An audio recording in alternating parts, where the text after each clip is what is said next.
मैले यो कुर्ता कस्तो दामी देखेको छु ब्लूमा पनि छ त है कस्तो दामी छ म त यो मगाउँछु त स्काई ब्लू कलरको रहेछ नि त है कस्तो दामी हो म यो मगाउनु पर्यो अब तैँले पुरा मन पर्यो मलाई हो र किन्छ होला हौ यो बिहाको लागि ओइ एकछिन त के भयो यो टिन्नी बाटै भरि झुन्डाक्छ छैन यो टिन किन झुन्डाको थाहा छैन मलाई त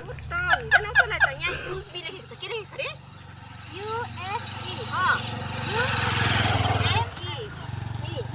युएसबी भनेको बुझिस् युएसई त डस्टबिन हो डस्टबिन बुझिस् गजब बेइज्जती है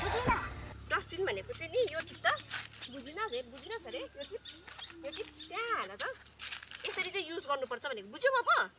अब त्यसदेखि भुइँतिर मैला छ यहाँ डस्टबिन हाल्नुपर्छ बुझ्यौ त्यही भएर चाहिँ यो टिन झुन्डा यसलाई टिन पनि भन्दैन कि डस्टबिन भन्छ के भन्छ अरे डस्टबिन बुझ्यौ